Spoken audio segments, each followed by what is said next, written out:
En cuanto a las aeronaves, el Sabre F-86 es tan icónico como puede ser.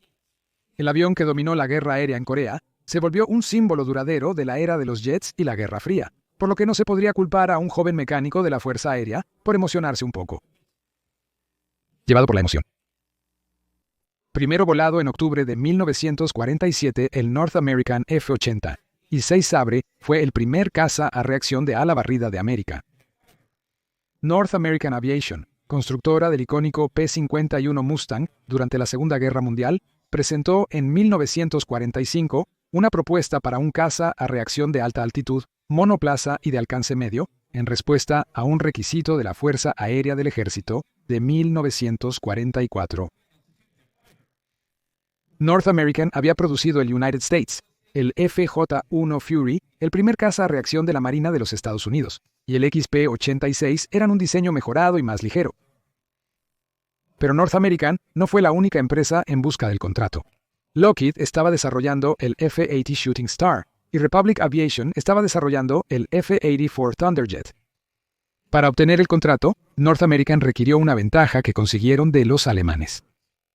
Los científicos de Hitler habían investigado extensamente la aerodinámica. Parte de esa investigación y algunos científicos fueron llevados por los estadounidenses en la operación Paperclip. Los ingenieros de North American se enfocaron en los datos de científicos alemanes sobre alas en flecha que permitían mayor velocidad. Norte. American incorporó un ala barrida de 35 grados. George Welch, famoso piloto de pruebas que derribó aviones japoneses en Pearl Harbor, voló el primer avión de prueba. En mayo de 1953, Jackie Cochran se convirtió en la primera mujer piloto en superar la barrera del sonido en un F-86 Sabre canadiense, avión que ostentaba récords de velocidad. En combate, el Sabre sobresalió. Aunque las cifras de derribos han sido disputadas, durante la Guerra de Corea, los pilotos del F-86 tuvieron al menos una proporción de derribos de 5-1 contra los MiGs soviéticos y 40 de los Estados Unidos. Pilotos se volvieron ases de combate al volar el F-86. El F-86 fue producido en Estados Unidos, Canadá y Australia, y utilizado por 30 naciones En total, se construyeron 9.860 aviones de todas las variantes, lo que convierte al F-86 en el caza a reacción más producido en Occidente. George R. Johnson habría estado muy familiarizado con el F-86 cuando se alistó en la Fuerza Aérea de los Estados Unidos en 1954. Descrito como un chico oscuro, robusto y de cabello rizado, había crecido en Pima, Arizona, siendo un entusiasta de la aviación toda su vida. Paul Mather, escritor de aviación y veterano de la Fuerza Aérea, escribió en la revista Smithsonian de noviembre de 2011 que Johnson aún recordaba el brillante entrenador AT-6 Texan amarillo que sobrevoló su casa en Pima a principios de la Segunda Guerra Mundial. Según Joseph Stoker en la edición de febrero de 1959 de la revista Argosy, George R. Johnson era ese tipo de niño, tan fascinado por la aviación como cualquiera. Leía, hablaba y, gracias a una fuerza aérea hospitalaria con los niños entusiastas, vivió y trabajó entre ellos. Con el permiso de su madre, Johnson se alistó en la Fuerza Aérea a los 17 años antes de cumplir los 18. Recibió entrenamiento básico en la base de la Fuerza Aérea Lackland, en Texas, y por su aptitud mecánica, fue enviado a la Escuela de Motores de Jet en la base de la Fuerza Aérea Chanute, en Illinois. Aunque podía trabajar en los aviones de la Fuerza Aérea que creció amando, sin embargo, no podía pilotarlos. Mather escribe que cuando era niño, miró al sol durante un eclipse y se quemó ligeramente una retina, lo que le hizo imposible pasar el examen físico para pilotos militares, aunque Stoker notó que era un buen mecánico. En octubre de 1955, Dodson fue enviado a la base aérea Williams cerca de Phoenix, una escuela de entrenamiento de vuelo. El entrenamiento básico de vuelo en aviones de combate a reacción se realizó en el Lockheed T-30 y 3 Shooting Star, pero para 1955, Williams también estaba haciendo entrenamiento con el F-86F. El modelo F tenía un motor mejorado y una velocidad máxima de 685 millas por hora. El F-86 ya no era el avión más rápido en el arsenal de la Fuerza Aérea. El F-100 Super Sabre se introdujo en 1954, pero Mather señala que el F-86 todavía era un luchador de confianza. Su temible reputación en la Guerra de Corea hizo que volar el Jet Sabre fuera el sueño de un joven aviador, escribe. El 20 de septiembre de 1956, Johnson y un equipo estaban trabajando en un F-86F, número de cola 525039. Era un trabajo complejo. Se había instalado incorrectamente un cable y las reparaciones requerían quitar todo el extremo posterior del avión. El equipo de la noche trabajó en el avión hasta tarde. Este tipo de reparaciones complejas requieren pruebas en tierra antes de firmar el trabajo. Johnson se puso un auricular y pidió permiso a la torre para usar la pista de rodaje para hacer una revisión del motor. Stoker escribió: en la quietud de la noche, la estridente cadencia del jet acelerando a toda potencia sonaba como una enorme y sobrehumana criatura retorciéndose bajo la masiva tortura. Después, Johnson pidió permiso para usar una pista y realizar una prueba de taxi a alta velocidad, algo común tras trabajar en los frenos o la rueda delantera, según Mather. Nuevamente, esto era rutinario y la torre le permitió usar la pista 3050. Lo que pasó después es algo incierto. Stoker afirma que su investigación posterior pareció corroborarlo. No tenía un plan claro para sus acciones. 56 años después, Johnson le dijo a Mather que su intención era simplemente hacer un taxi veloz. Nunca tuve la intención consciente de volar ese avión. Stoker señala que los dos aviadores de servicio nocturno en la torre observaban con poco interés. La revisión de los frenos era esperaba que el avión se acercara a unas 56.3 hora, frenara y regresara a la línea de vuelo. Pero él escribe, esta vez algo estaba sospechoso. Johnson le dijo a Mather, la nariz se levanta de la pista a unos 105 nudos. Al acercarme a los 105, sentí que la nariz se aligeraba y decidí esperar unos segundos más para ver si podía sentir que el avión se aligeraba en el tren de aterrizaje principal. Un aviador de 20 años fue aparentemente golpeado por el aire. Escribe Stoker, y luego ocurrió algo increíble. El jet se levantó suavemente de la pista y estaba en el aire. Johnson dijo que en segundos no creyó tener suficiente espacio para detenerse. No estaba pensando en meterme en problemas. Mientras ascendía, consideré la velocidad del aire y en un ascenso definitivo, retraje el tren de aterrizaje. Ya había despegado y estaba comprometido. Agregó que esa noche no había viento en absoluto. El aire estaba tan suave como el vidrio. Evidentemente, la situación era riesgosa. El F-86 no era un avión fácil de pilotar. Convertirse en piloto de un F-86 requería al menos un año de entrenamiento y cientos de horas de vuelo. Los pilotos debían pasar horas en un simulador de cabina antes de volar solos, y aún así, el primer vuelo se realizaba con un instructor a su lado. Johnson tuvo, en total, 2 horas de vuelo con un instructor en un Piper Cub. Pero estaba familiarizado con el avión, como debe estar un mecánico, incluyendo un estudio cuidadoso del manual de entrenamiento de vuelo. Johnson dijo en 2011, conocía los números de varias velocidades de aproximación porque conocía el manual del piloto. Lo conocía a fondo. Dediqué bastante tiempo a estudiarlo.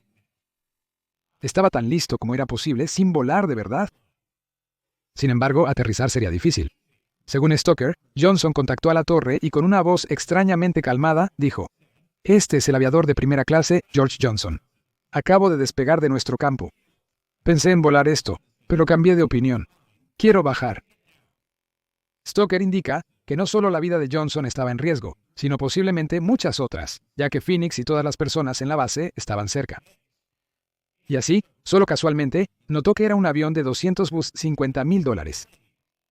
Los aviadores en la torre ya habían contactado al comando de la base, incluyendo al oficial del día, el capitán Robert McCormick, también piloto de F-86 Notes en Inaiscoa.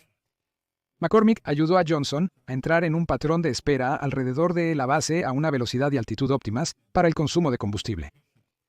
Johnson conocía la cabina y los niveles de combustible, a partir de los cuales McCormick calculó que tenía poco más de 1 hora de vuelo. Con calma, McCormick aseguró a Johnson que con las indicaciones podría aterrizar el avión. Johnson dijo que todo se estabilizó bien con él en crucero lento y orbitando la base. Podía ver todo moviéndose en las pistas del aeropuerto. No recuerdo haber estado asustado, aunque estaba siendo muy precavido con los controles.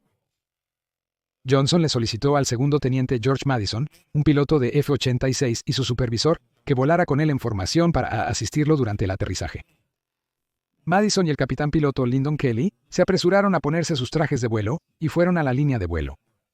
Madison le dijo a Mather que si podían hacer que el avión descendiera de forma controlada a unos 152 0.4 metros por minuto, a 140 nudos y alineado con la pista, había una posibilidad de que pudiera sobrevivir. Cuando Madison y Kelly iban hacia la línea de vuelo, el coronel Jerry Page, comandante de la base, dio una orden sobria. «Queremos que hagas descender a ese hombre, pero no a costa de tu seguridad y la del área. Tómate tu tiempo.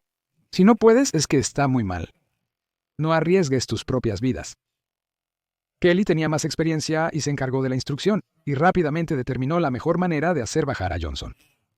Planeó llevar a Johnson sobre el desierto al suroeste de la base, permitiéndole acercarse a la pista en un descenso largo y recto con maniobras mínimas. La pista también tenía una barrera de detención, la cual Stoker describió como un dispositivo de cuerda de nylon, cable de acero y cadenas de anclaje utilizadas para detener los jets que abortaban sus despegues o se pasaban de sus aterrizajes. Kelly logró posicionar a Johnson para que redujera la velocidad y desplegara el tren de aterrizaje. Él y Madison volaron a cada lado mientras descendía. Johnson dijo que Madison le hizo retroceder el acelerador en el momento preciso, logrando un aterrizaje muy suave justo en el centro de la pista. Los vi acelerar y alejarse hacia arriba. Uno de ellos dijo, «Buen chico», cuando aterricé. Pero iba muy rápido y consumió demasiada pista antes de aterrizar. Madison tuvo que contenerse de gritar para que frenaran, consciente de que frenar bruscamente podría volcar el avión. Stoker escribe que Johnson iba a unos 170 millas por hora cuando el F-86 normalmente aterrizaba a 125 millas por hora. Fue un momento tenso, y Kelly y Madison no pudieron presenciarlo. Stoker afirma que los dos pilotos, al borde del estancamiento, no podían esperar más. Aceleraron con más carbón, arqueándose hacia el cielo sobre el campo. Johnson golpeó la barrera a casi 90 millas por hora. Según Stoker, el ruido era audible en todo el campo. El crujido persistente proviene del cable arrancado debajo del coche. El estruendo de las pesadas cadenas del ancla mientras arrastraban el jet a un alto convulsivo y brusco. El primero en llegar al avión fue el jefe de bomberos de la base, Edward Anderson. Encontró a Johnson apagando tranquilamente los interruptores. Su vuelo duró 1 hora y 2 minutos, y el uso de la barrera dañó el avión por 195.64. Pero Page, el comandante de la base, tuvo una pregunta inquisitiva al día siguiente. ¿Qué sucede después? Una prueba de sangre reveló que Johnson no estaba intoxicado, pero aún así robó propiedad del gobierno y puso vidas en riesgo. Aunque Page estaba impresionado por lo tranquilo que Johnson había manejado la situación, sabía que tenía que enfrentar un juicio militar, o tendría a muchos mecánicos intentando lo mismo mañana.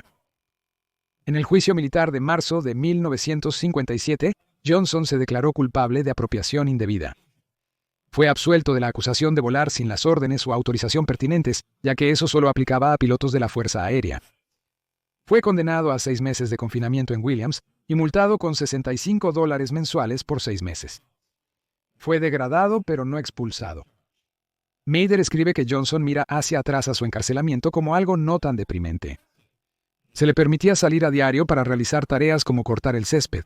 La puerta de su celda solía estar abierta, y jugaba a las cartas con los guardias muchas noches. Fue liberado tras 5 meses por buena conducta. Johnson estuvo en la Fuerza Aérea hasta 1961, después trabajó en computación y obtuvo licencia de piloto. Mather lo describió en 2011 como un hombre intensamente privado que estaba asombrado de que a alguien todavía le importara ese vuelo que tomó hace tanto tiempo. Le dijo a Mather, «Fue algo tonto que hice, pero me salí con la mía.